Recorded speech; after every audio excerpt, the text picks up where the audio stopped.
मेरे अजीज़ों, आपने काफ़ी इंतज़ार किया होगा, लेकिन मैंने भी दिल्ली के इस मजमे का काफ़ी इंतज़ार किया है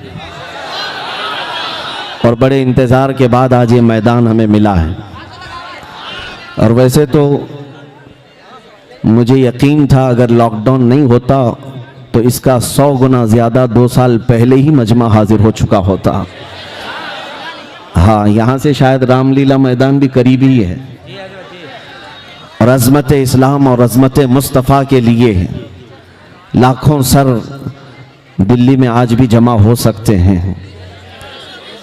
मेरे अजीज़ों, मिंबर पर उलमा व सादात हैं।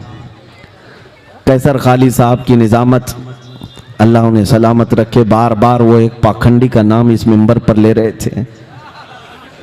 मुझे मुनासिब नहीं लगता ये पाकीज़ा मिंबर उन खबीसों के ज़िक्र से हम क्यों इन पाकीज़ा महाफिल को इस्तेमाल करें।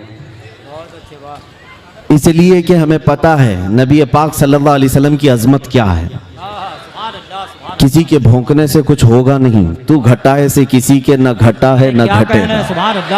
या रसूल अल्लाह, जब बढ़ाए तुझे अल्लाह ताला तेरा। नारे तकबीर और नारे रिसालत। और एक बात ये है, जो कांटे खाने की आदत रखते हैं उन्हें फूल समझ में नहीं आते। जो कांटे खाने की आदत रखते हैं उन्हें फूल समझ में नहीं आते, और जो फजूल होते हैं उन्हें उसूल समझ में नहीं आते। और जिनके बाप दादाओं में खता होती है, ऐसे हरामियों को मेरे रसूल समझ में नहीं आते।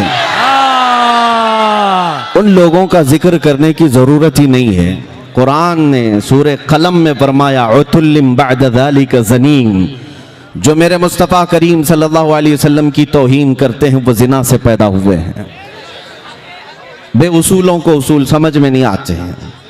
तो बहरहाल मुस्तफ़ा करीम सल्लल्लाहु ताला अलैहि वसल्लम की अज़मत उन लोगों को खूब मालूम है जिनके दिल पाक व साफ़ हैं। आपने सुना होगा सैयदना अबू बकर सिद्दीक़ रज़ी अल्लाह ताला अन्हु हुज़ूर की बारगाह में आए और अर्ज़ किया, या रसूल अल्लाह, आपसे ज़्यादा हसीन व जमील मैंने किसी को देखा नहीं। मेरे आका ने फरमाया, सदक़ता या अबू बकर, ऐ अबू बकर तुम बिल्कुल सच कह रहे हो। अबू जहल खबीस मरदूदुन नफ्स आया और उसने भी ये कहा, ऐ मोहम्मद, तुम्हारे से ज़्यादा बदसूरत मैंने किसी को नहीं देखा, नऊज़ बिल्लाह। मेरे आका सल्लल्लाहु अलैहि वसल्लम ने फरमाया, तू सच कहता है। क्या दो लोग सच कह रहे हैं? एक तारीफ कर रहा है और एक बुराई कर रहा है, और दोनों को मेरे आका सल्लल्लाहु अलैहि वसल्लम फरमा रहे हैं तू सच कह रहे हो। बात दर हकीकत ये है कि मेरे आका सल्लल्लाहु ताला अलैहि वसल्लम से पूछा गया, अबू बकर सिद्दीक को भी आपने कहा सच कह रहे हैं, अबू जहल को भी आपने कहा सच कह रहा है। हुजूर पाक सल्लल्लाहु अलैहि वसल्लम ने इरशाद फरमाया, मैं एक आईने की मिसल हूँ। हर कोई अपनी हकीकत उसमें देखता है और अपनी तारीफ करता है। मेरे अजीज़ों, हुजूर पाक सल्लल्लाहु ताला अलैहि वसल्लम की शान में भौंकने वाले अपनी हकीकत वो उस आईने में देखते हैं और अपने आप पर कोसते हैं। और अल्लाह का करोड़ा शुक्र एहसान है कि हमें बरेली का इमाम इश्क़ व मोहब्बत मिला है, जिसने हमें अज़मत मुस्तफ़ा सिखाया है। और फिर हम ये बबांगे दुहल कहते भी हैं, डाल दी कल्ब में अज़मत मुस्तफ़ा, सय्यदी आला हज़रत पे लाखों सलाम।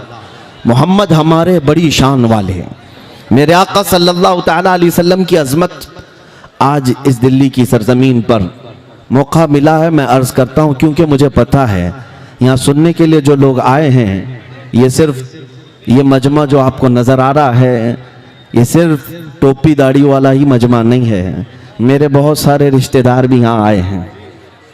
मेरे रिश्तेदार पूरे हिंदुस्तान भर में हैं और हमेशा मेरी तहकीक में लगे रहते हैं और बहुत प्यार करते हैं। कभी 12-12 घंटे मुझे पुलिस स्टेशन में बिठाते भी हैं।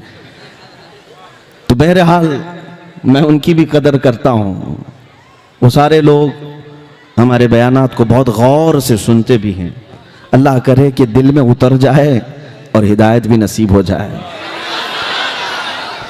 खैर मेरे अजीज़ों, जिन लोगों को अभी भी शक व शुबा है, उन लोगों को मैं ये अर्ज़ करता हूँ, छोड़ दो। मेरे आका सल्लल्लाहु ताला अलैहि वसल्लम की ज़ात की तरफ उंगलियां उठाना, हमारे जज्बात से क्यों खेलते हो?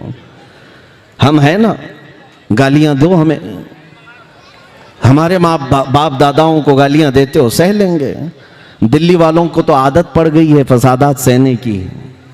घर जलाए जाते हैं, तोड़ फोड़ दिए जाते हैं, खामोश रहते हैं। लेकिन अजमत इस्लाम और अजमत रसूल पर उंगली उठाओगे तो फिर हम अपने लुटे हुए घर और अपने कटे हुए बच्चे नहीं देखते हैं। नबी पाक सल्लल्लाहु ताला अलैहि वसल्लम के लिए हम अपने जिस्म के खून का आखिरी कतरा तक ज़मीन पर बहाने को तैयार हैं। इसलिए कि हमारा यकीन ये है कि ज़िंदगी में जो कुछ है वो मेरे मुस्तफ़ा की बरकत से है। अगर हम उनके नहीं हो सके तो फिर किसी के नहीं होंगे। यह एक बात याद रखो। इकबाल ने कहा है, आबरूए माँ ज़नाम मुस्तफ़ास्त। हम सब की इज्जत और आबरू मुस्तफ़ा के नाम से वाबस्ता है। हरचे दरी दुनिया बादे मुस्तफ़ास्त। जो कुछ भी इस दुनिया में हमें मिला है वो मुस्तफ़ा के बाद ही उसका मकाम है। हमारी माँ हो, हमारे बाप हो, हमारे भाई हो, हमारी बहनें, हमारे उस्ताद, हमारे पीर, हमारा बादशाह, सारे लोगों का मकाम मेरे मुस्तफ़ा के बाद है। हमारे लिए कुरान कहता है, अन नबिय्यु औला बिल मुमिनीन मिन अनफुसिहिम। नबी मोमिनों से उनकी जान से ज्यादा करीब हैं। इसलिए हमारे एहसासात हुजूर के नाम पर कुछ और होते हैं। इसलिए मैं उन लोगों से कहता हूं, बार बार नबी पाक सल्लल्लाहु ताला अलैहि वसल्लम की ज़ात से खेलना छोड़ दो। आओ सुनो, मैं मेरे आका सल्लल्लाहु ताला अलैहि वसल्लम के अखलाक करीमाना बताता हूं आपको। और पढ़ने वाले पढ़ लिए। मैं जॉर्ज बर्नार्ड शॉ की बात अगर कहूं आपके सामने, एक बहुत ही बड़ा राइटर है, मुसलमान की बात नहीं कर रहा हूं, गैर मुस्लिम, एक अंग्रेज, जॉर्ज बर्नार्ड शॉ, वो लिखता है अपनी किताब में कि मैंने पूरी कायनात में ऐसा रेवोल्यूशन, ऐसा इनकलाब देखा ही नहीं जैसा मोहम्मद रसूलुल्लाह ने इनकलाब पैदा किया। इसलिए कि दुनिया में बहुत सारे इनकलाब आए, लेनिन का इनकलाब, मार्क्सिज्म का इनकलाब, कम्युनिज्म का इनकलाब, जमहूरियत का, डेमोक्रेसी का इनकलाब, दुनिया में बहुत सारे इनकलाब आए। लेकिन उनके इनकलाब के जो बानी थे, फाउंडर थे, उनकी जिंदगियों में वो इनकलाब का असर रहा या ज्यादा से ज्यादा 100 साल तक रहा। लेकिन एक इनकलाब जो मक्का की गलियों से उठा था, मदीने पहुंचा और पूरी कायनात में फैला। जॉर्ज बर्नार्ड शॉ कहता है 1400 साल हो गए उस इनकलाब को दुनिया में आए हुए। उस रसूल का असर अब तक कम नहीं हुआ, बल्कि रोज बढ़ता ही जाता है, रोज बढ़ता ही जाता है। ये मैं नहीं कहता, गैर मुस्लिम जॉर्ज बर्नार्ड शॉ की लिखी हुई बात मैं कह रहा हूं आपके सामने। वो इसलिए कि अक्ल साफ होगी, मुताला किया होगा, समझ में आ जाएगा मेरे नबी की जात क्या है। और इसी तरह हमारे इस मुल्क के भी कई ऐसे नॉन मुस्लिम लोग हैं जो मुफक्किरीन हैं और बहुत सारी किताबों के मुसन्निफ भी हैं। उन्होंने भी मेरे आका सल्लल्लाहु ताला अलैहि वसल्लम के मुतालिक क्या कहा है। मैं अपने नौजवान बच्चों से कहूँगा, मोहनदास करमचंद गांधी ने क्या लिखा, डॉक्टर BR अम्बेडकर ने क्या लिखा है, और भी बहुत सारे लोग हैं, रविंद्रनाथ टैगोर, और भी कई ऐसी शख्सियात का मैं तुम्हारे सामने जिक्र कर सकता हूं जिन्होंने मेरे आका सल्लल्लाहु अलैहि वसल्लम की अजमत का एतराफ़ किया है। हुजूर अकरम सल्लल्लाहु ताला अलैहि वसल्लम की शान को उन्होंने लोगों के सामने बयान किया। हत्ता के सिखों के सबसे बड़े गुरु नानक ने तो बाज़ाब्ता मेरे आका सल्लल्लाहु अलैहि वसल्लम की शान में कई नाते लिखी हैं और उन्होंने ये कहा है, मोहम्मद ना है भक्ति ना हिज। मोहम्मद सल्लल्लाहु ताला अलैहि वसल्लम को छोड़ दिया जाए तो कोई इबादत ही नहीं है। ये मैं नहीं कह रहा हूं, जिन्होंने इस्लाम या कुरान या हदीस पर अमल करने का अज़्म नहीं लिया, उन लोगों ने ये लिखा है। इससे पता चलता है अल फज़्लु लिमा शहीद बिहिल अअदा, गवाही जिसकी दुश्मन देते हैं उसी की तो फजीलत है।